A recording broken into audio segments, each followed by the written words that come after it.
Okay, here we are back at the VTLA motor again. I'm working on it today. We have put a new leather in the brake there, as you can see. It's now holding properly. We've repaired the governor and set the speed control. Well, we can see under there very well.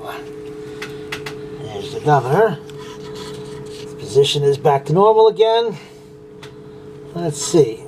Release the brake. Up she spins.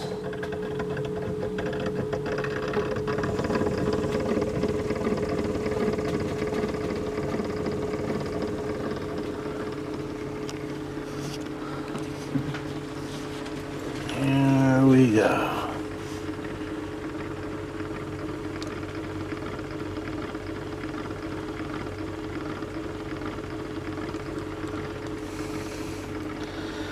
It's all lubed up now and everything's good. No surprises. Friction leather, of course, has been replaced.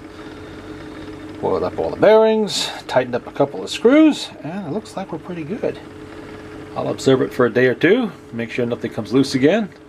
Spin it up a couple times a day, let it wind down.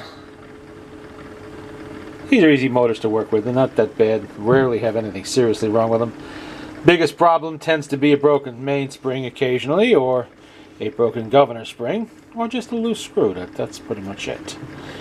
These are mechanical devices, and as mechanical devices, they need periodic maintenance. That means you sometimes have to take off the little screws that would be there on the motor board if this was in its prop, in the machine it belongs in, and oil up all the little bearings and friction points, and especially the friction leather. You always got to oil that. In fact, you should do that twice as frequently, even more so, than you lube the rest of the machine. That keeps the leather supple with oil, and it stops it from wearing out. Because if the friction leather wears out, you start to have erratic speed, and you need to be adjusting over here. You see, this is adjusted to 78 RPM exactly. There she goes, round and round and round she goes. Stare at it all day.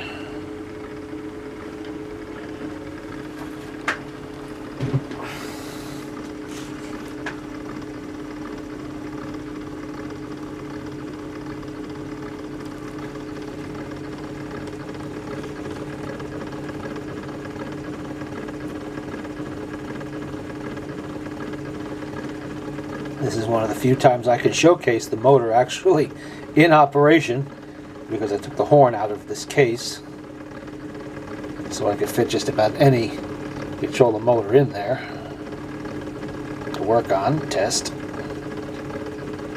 A lot of times I don't want to, especially with the Victrola, the 9ths and the 8ths, I don't like to keep the case up here when I'm working on the motors. So what I'll do is I'll use this derelict case here, cabinet rather, to test the motors and then put them back in their proper location later.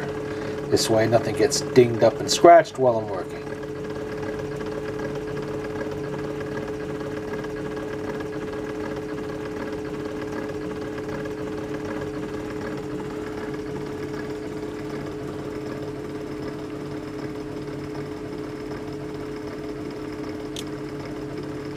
No thumping and bumping, nothing like that. The springs were all nicely lubricated, repacked, not by me. They were done by a dealer who sold this to the gentleman who asked me to fix it for him.